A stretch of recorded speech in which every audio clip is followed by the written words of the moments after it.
Hey, welcome to the channel. Let's explore what the book has to offer. Oh, and keep an eye out for small notes that will pop up on your screen at regular intervals, perfect for quick takeaways and jotting down some life-changing insights. So, let's jump right in and see what this book can teach us. Right. Diving into the power of now today. Sounds like everyone's ready to really get into Eckhart Tolle. Not just the surface, but how to use this stuff, Absolutely. And that's, I think, what really sets the power of now apart from a lot of other, kind of spiritual philosophical works. Right. He's not just talking about enlightenment. Yeah. He's giving you the tools to actually experience it in your life. Okay, awesome. So Tolle says, our minds are the biggest obstacle to becoming enlightened. Mm-hmm. But why is that? Isn't thinking a good thing? Well, yeah. I mean, thinking can be great, but how often are you thinking about stuff that already happened or things that might happen in the future? And that's what Tolle calls psychological time. Okay. It's this illusion that we're constantly moving between the past and the future. Mm-hmm. And it's actually what creates so much of our anxiety and unhappiness. Okay. Because we're so busy, reliving the past or worrying about what might happen. Yeah. We totally miss the joy of what is right here, right now. He actually uses this great analogy. He compares the mind to a dog with a bone, always looking for a problem to chew on. I thought that was so funny. Oh, it's so true. But true, right? Yeah. And so that's a big takeaway for you listening, right? How much energy are you spending on just going over the same thoughts over and over again? Yeah. What if you could redirect all that energy into actually experiencing this present moment? Right. Okay. Yeah. So that's where the power of now comes in, right? Exactly. He says that present moment is the key to becoming liberated. Mm-hmm. But how do we escape this mental time warp? It seems like we're all kind of stuck in it. Yeah. Well, think about it this way. When you're feeling anxious, what's happening? You're projecting yourself into an imagined future, right? Right. And then when you're feeling regret or guilt, you're stuck in the past. Yeah. But neither of those places actually exist except in your mind. The only reality is right here, right now. I love how he ties that idea back to Jesus and Buddha. They both emphasized, being present. He even quotes the Bible, "Take no thought for the morrow." Yeah. It's we've always known this, but we keep forgetting. It is easy to forget. Our minds are powerful. They are. So the challenge for you listening is, can you drop all that baggage, even for a moment, and just be here right now? Right. And what would that feel like? That's what I think is so hard for people. It's not just a concept. It's a whole different way to live. It is. But luckily, Tolle, he doesn't just leave us hanging. Right. He gives us some practical ways to actually access the power of now. Yeah, and they're actually surprisingly simple. Okay. He talks about self-observation, becoming aware of the inner body, and using your breath. These are all techniques to just create a little bit of space. Okay. From that constant chatter in our minds. And he has that great story about the Zen master who learned everything from watching cats. I love that one. Right. So simple. It shows you don't have to go to a mountaintop. Exactly. To become enlightened. You can start wherever you are. Yeah, exactly. And he gives all these different techniques so you can kind of pick and choose. Yeah, absolutely. And I think that's the beauty of it. Right. Find what works for you. Yeah. Maybe it's focusing on your breath for a few minutes in the morning. Yeah. Maybe it's noticing the sensations in your body throughout the day. Right. It's about finding what resonates with you and then actually integrating it into your life. So the destination of all this, as Tolle describes it, is the joy of being. He says, by transcending the mind, we discover this wellspring of joy and peace inside ourselves.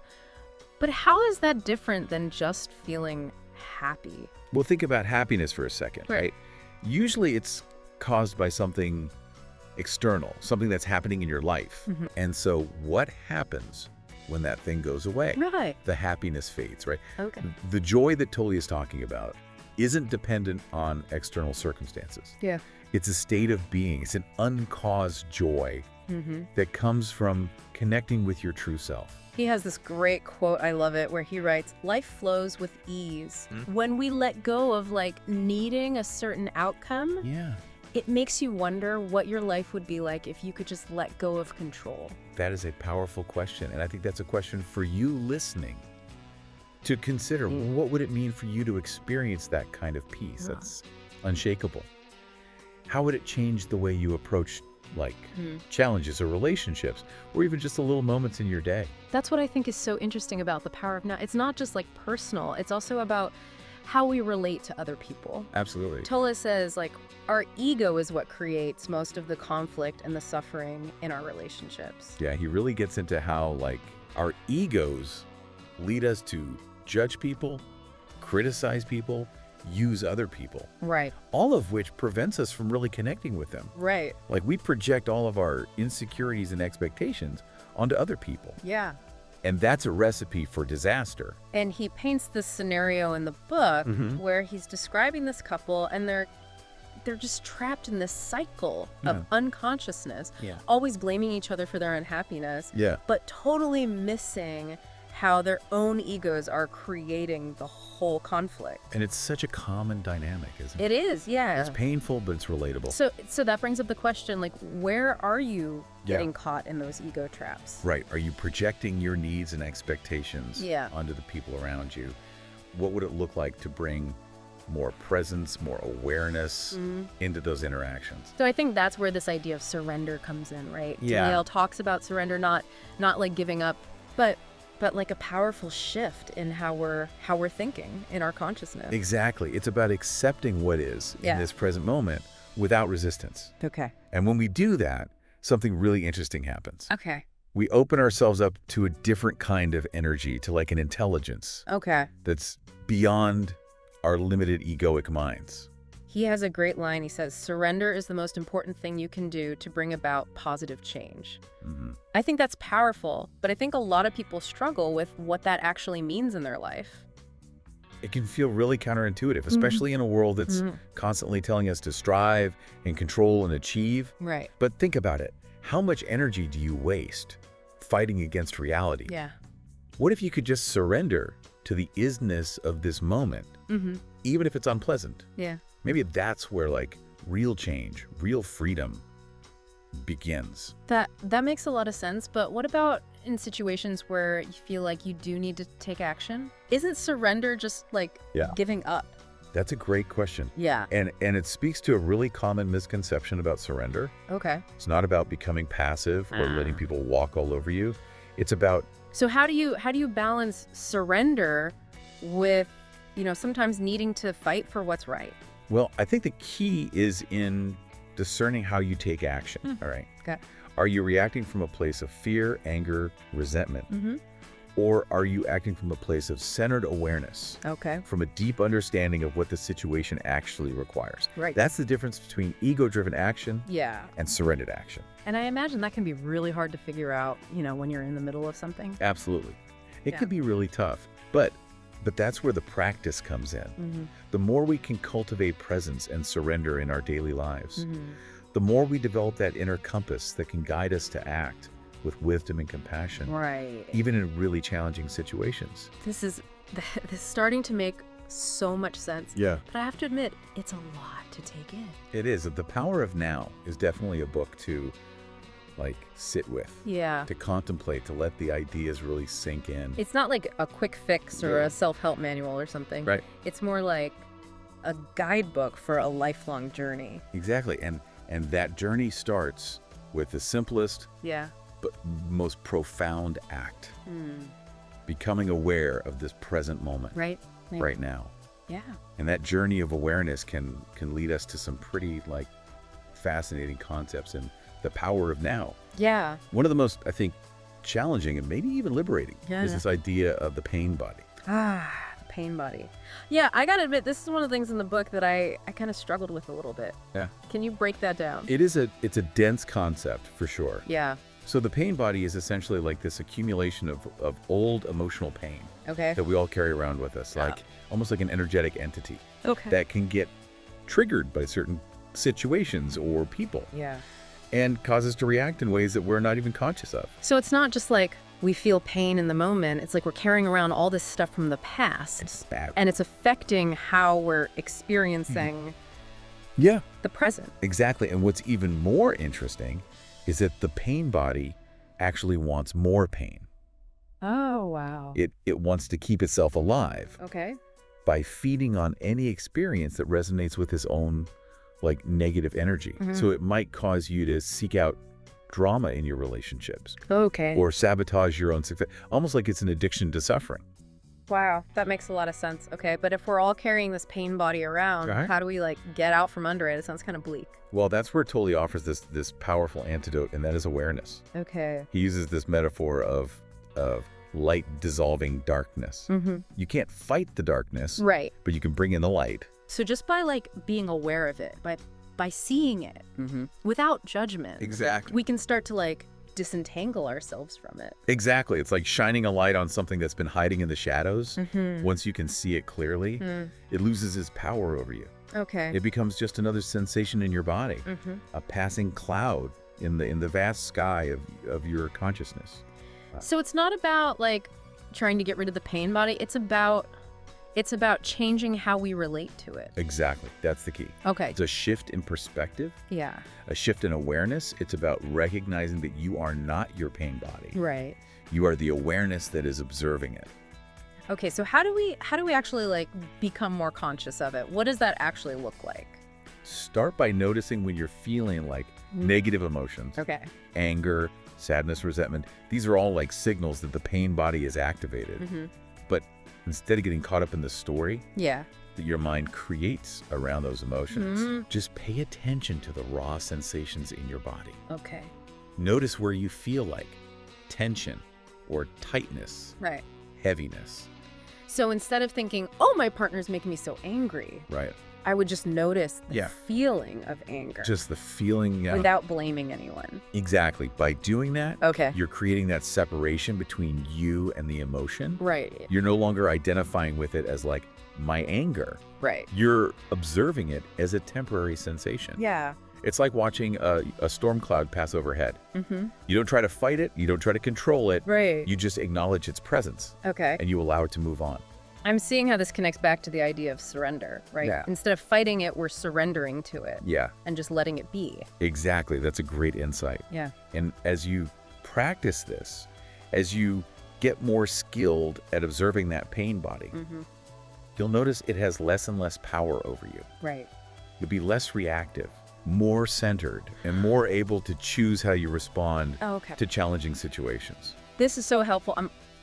I'm already seeing the pain body in a new light, Yeah, but Tolle takes it a step further. Yeah. Right? he does. He talks about a collective pain body. What's that all about? This is where things get really interesting. Okay. He suggests that the pain body is not just personal, it's also collective. So we inherit this kind of shared pain body from our ancestors, Yeah. from the history of humanity. Right. Think about all the wars, Yeah. the violence, Yeah. the oppression that has occurred throughout history. Yeah. It's like we're all swimming in this sea of unconscious suffering. It's a pretty heavy thought, especially Yeah. when you look at, what's going on in the world today. It's like Right. we're just repeating these same patterns of violence and separation. It can feel really overwhelming, but Tolle doesn't leave us without hope. Okay. He says by becoming conscious of our own pain body, Yeah. by transforming our own suffering, we can actually start to heal the collective. Okay. That each individual's awakening Yeah. contributes to the awakening of the whole. So by doing our own inner work, by cultivating presence and surrender in our own lives, Yeah, we're not just helping ourselves, we're helping to create a better world. that's the idea. Yeah. It's a pretty radical concept, but also incredibly empowering. Yeah.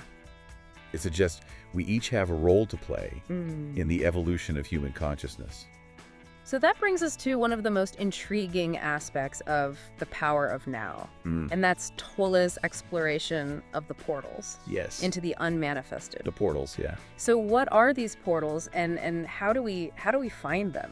So the portals are essentially like pathways Okay. to experiencing a deeper reality, Okay. a realm beyond the limitations of our minds and the physical world. It's Okay. like stepping through a doorway into a different dimension of being. Okay, I'm intrigued. Tell me more. How do we find these portals? One of the most accessible portals, Okay. according to Tolle, is the inner body. The inner body. The same inner body we were talking about with the pain body. Yes, but it's not just about feeling the pain or the tension. Okay. It's about becoming aware of this like subtle energy field Okay. that permeates our entire being. Mm-hmm. He describes it as a field of stillness. Okay. or aliveness Okay. that's always present beneath the surface of like our thoughts and emotions. So it's like tapping into a deeper level of our existence. Exactly. A level that's beyond the mind. That's it. And he gives some specific techniques Okay. for accessing this inner body. One is to simply bring your attention to the sensations of your breath. Okay. Notice the rise and fall of your chest, Yeah. the flow of air in and out of your nostrils. Okay. It's simple, but it can be really powerful. That sounds a lot like meditation. It is. Another technique is to scan your body with your awareness, Okay. noticing any areas of tension or relaxation. As you do this, you might start to feel a tingling sensation, Right. or a warmth, Okay. or a sense of expansion. Okay. It's like you're waking up to a whole new dimension within yourself. It's amazing to think this portal is always there, It is. just within us. Yeah. In our own bodies. And as you become more familiar with that inner body, you might start to experience a sense of peace, stillness, Okay. even joy that's completely independent of what's happening in your Yeah. external world. Right. It's like you're discovering a treasure that's Yeah. been there all along. That's it. I think a lot of people would say, well, it's not that easy to quiet the mind. Right. Or thoughts. Just keep Yeah, it takes practice. Sammy. But Tolle reminds us over and over again Yeah. that we are not our thoughts. Okay. We are the awareness Right. that is observing the thoughts. So it's like creating a little bit of space between us and the thoughts, not trying to get rid of them. Yeah. Not about getting rid of them, just becoming aware of them. Yeah. And the more we practice this, Yeah. the more we realize we have a choice. Okay. We can choose to get swept away by those thoughts, or we can just observe them without judgment. So the inner body is one portal. Yes. What are some other portals that Tolle describes? Another one he explores is this idea of the cessation of thinking. Okay. And this can happen through meditation, through practices like mindfulness, Okay. or even just like moments of intense presence Okay. when you're completely absorbed Yeah. in an activity. Oh, I can relate to that. Yeah. Sometimes when I'm working, I just completely lose track of time and my mind just goes quiet. That's it. And it's like everything just clicks. Exactly. And in those moments, Yeah. when that mental chatter subsides, we get a glimpse of the unmanifested. Okay. It's a space of pure consciousness, not cluttered by thoughts, beliefs, judgments. He even describes it as the end of the world. He does, yeah. Not literally, Not literally. but like the end of our Right. limited ego-driven perception of Exactly. reality. Yeah, he's talking about a shift in consciousness, Right. a move away from that illusion of separation Mm-hmm. and towards a deeper understanding of our interconnectedness. That is mind-blowing. It is. But if these portals are available to everyone, why don't we all experience this? It's a great question. Why are we so caught up in our minds and in the world? And it brings us to one of the biggest obstacles to enlightenment, Okay. and that is the ego. The ego. Yeah, Tolle talks a lot about the ego. He does. He does. Can you explain what he means by that? So the ego, as Tolle describes it, is this false sense of self Right. that we create through our identification with our thoughts, our emotions, our experiences. Right. It's that voice in our head that's constantly chattering, judging, comparing, trying to control everything. It's like that inner critic that's always telling us we're not good enough. That's it. Yeah. And the ego is terrified of letting go. Okay. It sees enlightenment as a threat Okay. to its very existence. Right. So it comes up with all these defenses Yeah. to keep us stuck in this illusion of separation, Right. to keep us identified with our thoughts and our stories Yeah. rather than our true essence. So how do we overcome that? How do we break free from the ego and access these portals? That's where Tolle's teachings on presence Yeah. and surrender come in. Mm-hmm.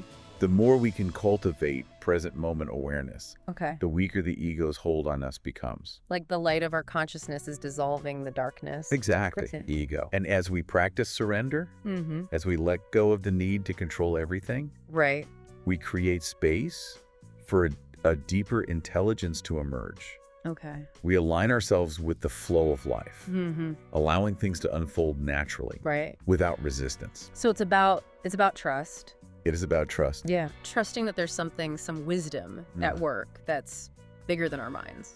That's a beautiful way to put it. Yeah. And that trust, Yeah. that surrender, Yeah. opens up a whole new realm of possibility. Right. It allows us to experience the joy of being, the peace of God, the interconnectedness of all things. Wow. This is starting to feel very hopeful. Cool. But I gotta say, it's a lot to take in. It is, and The Power of Now is a book that's meant to be revisited and contemplated over time. Yeah. It's not about memorizing concepts or achieving some kind of spiritual goal. Right. It's about integrating these teachings into your daily life moment by moment. It's about embodying the power of now. Exactly. You know, when we were talking about the pain body and the collective suffering of humanity, I was really struck by Tolle's observation that highly conscious beings would inhabit a world that would appear to us as a heavenly realm. Yes, that's a fascinating idea. Yeah. It suggests that the world that we experience is a reflection of our own level of consciousness. So if we're constantly caught up in fear and negativity and judgment, that's the reality we're creating. That's the reality we're creating for ourselves and for the world. Right, exactly. But if we cultivate love and compassion and present moment awareness, we contribute to a more harmonious and joyful reality. It's like we're each holding a piece of the puzzle. Yeah. And as we awaken, the bigger picture starts to come into focus. That's a beautiful analogy. Yeah. And this brings us to another key concept in The Power of Now. Okay. And that is the importance of relationships.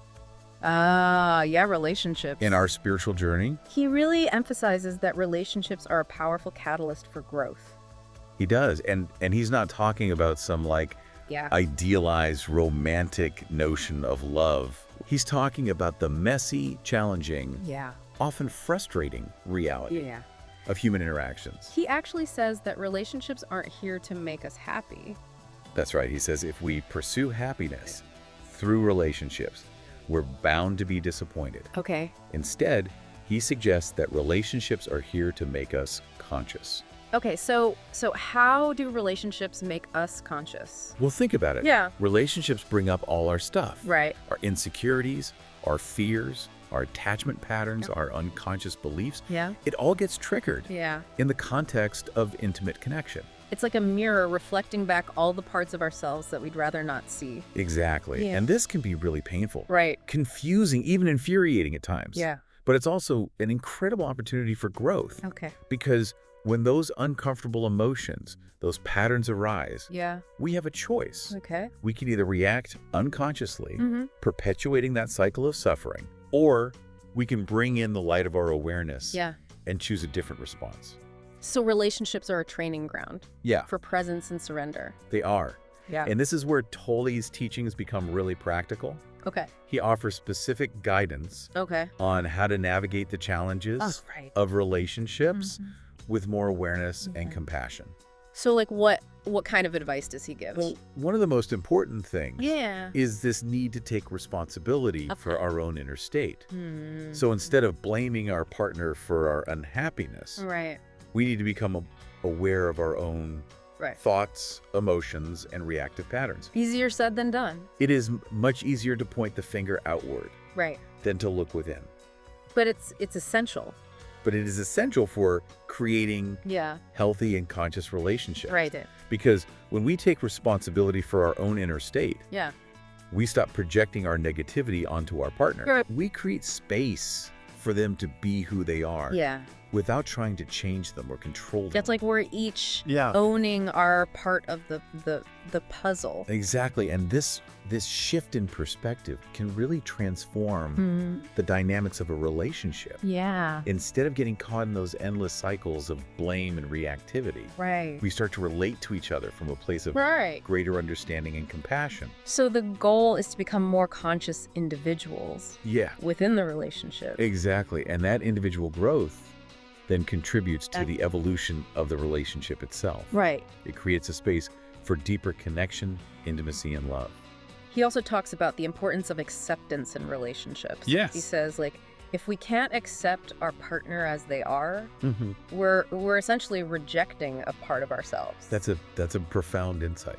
It is. It's like we're all interconnected, and when we push away someone else, we're also pushing away a part of our own being. So acceptance is key Yeah. to creating harmony And in it's- our relationship. And this doesn't mean we have to condone everything our partner does. Right, or that we can't have boundaries. Or that we can't have boundaries. It's exactly. Right. It's about recognizing their inherent worthiness, Okay. even when they're behaving in ways Right. that we don't like. It's about seeing the divine spark within them. Yeah. The same spark that's within us. Exactly. And this leads to another important point he makes, this Right. difference between Yeah. ego love and true love.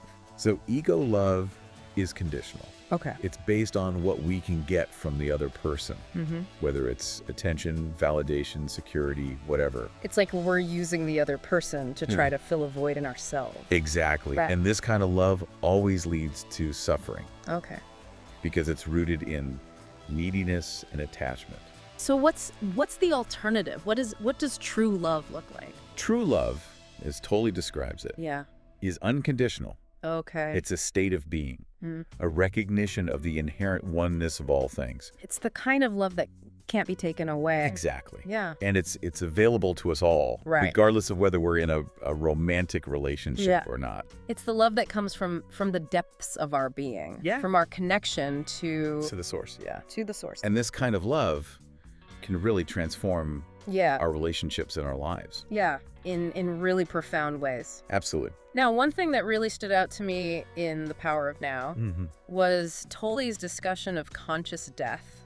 Yes, conscious death, it's a topic that most people would rather avoid. Yeah. But Tolle approaches it with this sense of clarity Yeah. and even wonder. He describes death as like a portal, He does. the unmanifested, Yeah. like the ultimate letting go. That's right. He says that in the moment of death, Yeah.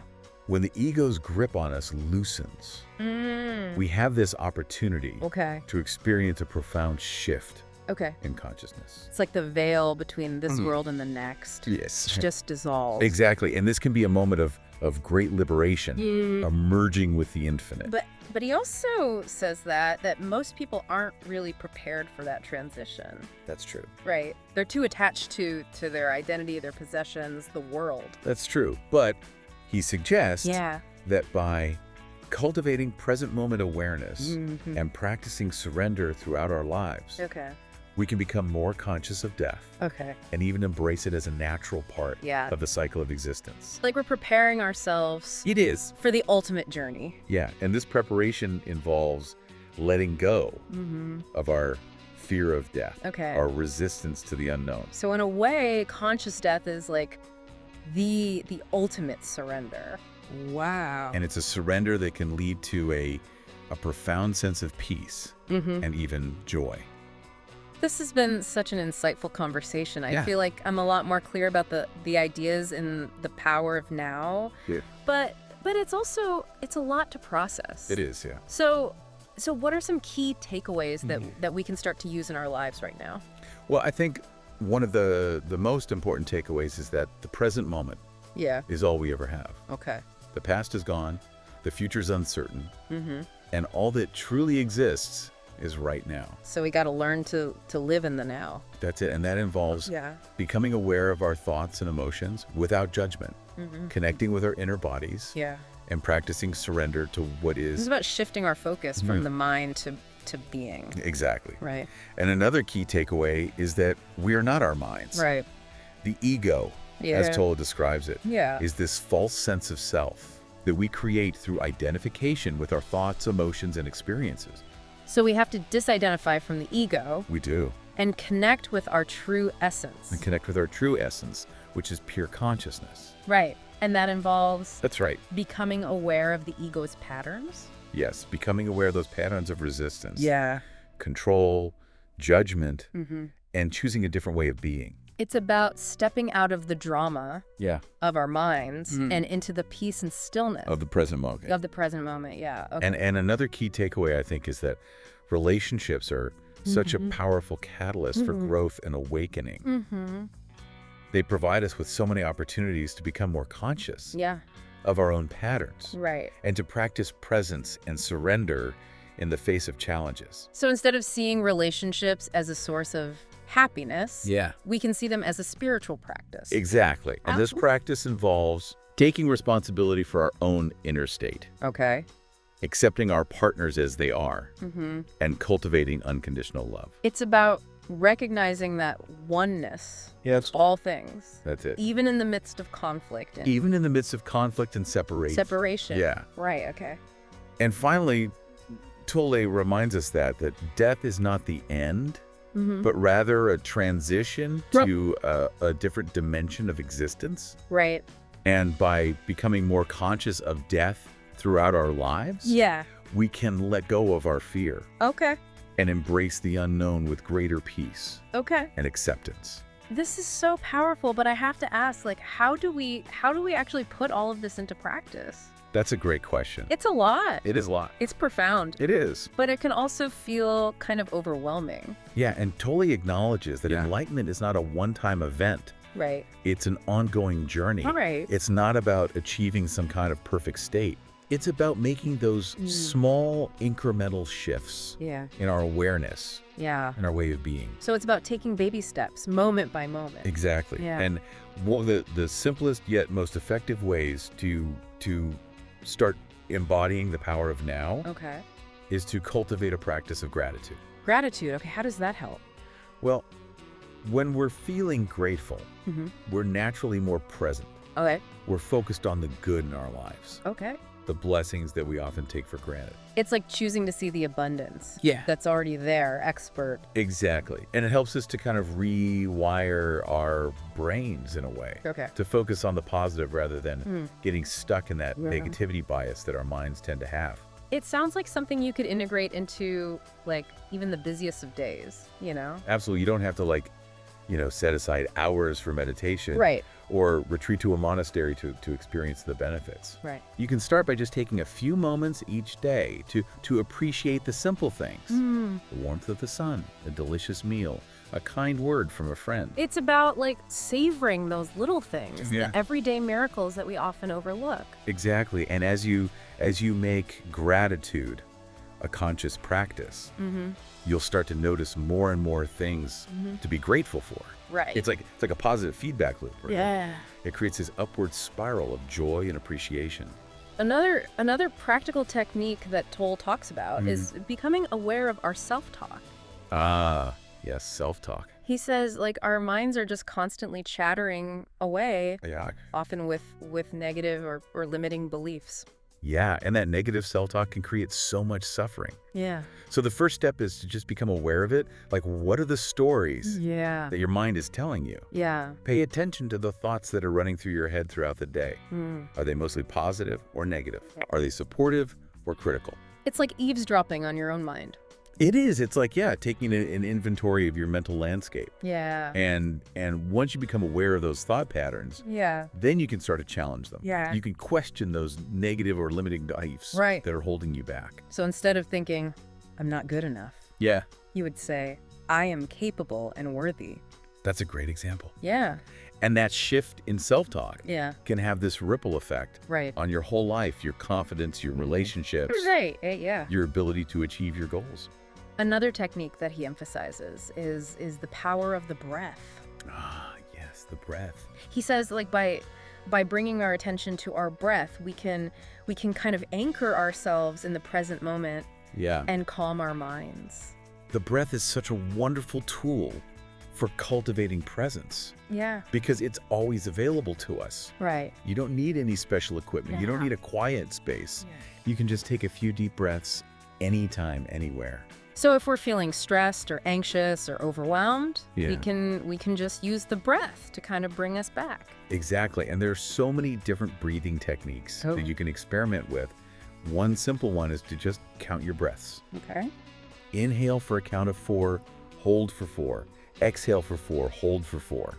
I've heard that's really helpful for calming the nervous system. It is. And as you practice breathing consciously, Yeah. you might notice that your mind becomes quieter, your body relaxes, and you feel a greater sense of peace. It's like we're tapping into that stillness within ourselves. Exactly. And that stillness, that peace, is our true nature. Yeah. It's always there, beneath the surface of our thoughts and emotions. Right. We just need to learn to access it. So the breath is like a bridge It is. between the outer world and our inner world. And our inner world. You know, one of the things that I found most inspiring about the power of now was Tolle's vision of a more enlightened humanity. Yes, he paints this beautiful picture Yeah. of a world where people are no longer driven by egoic fear Right.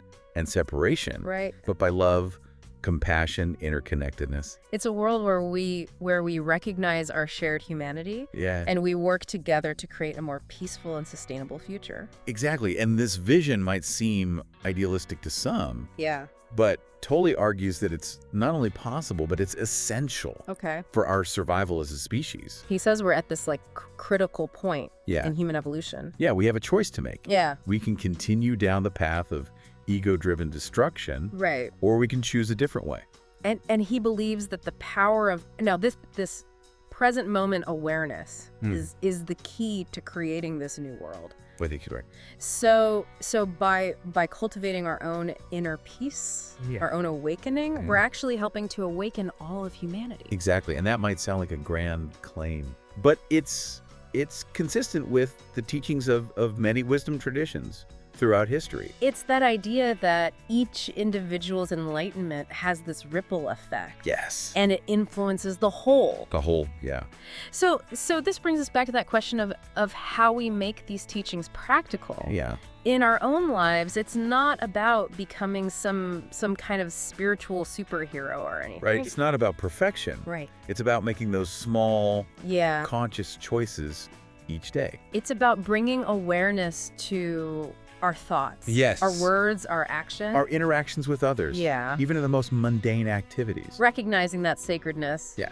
In the ordinary. The divine spark Yeah. within ourselves and in everyone we meet. That's beautifully said. And as we practice these principles moment by moment, Yeah. we contribute to a more awakened Yeah. and compassionate world. It's like we're weaving a tapestry of enlightenment. That's a wonderful metaphor. Yeah. And this tapestry is being created by countless individuals all over the planet. Right. Each contributing their own unique piece. Yeah, it's a collective work of art. It It's a is. symphony of awakening. And you, dear listener, Yeah.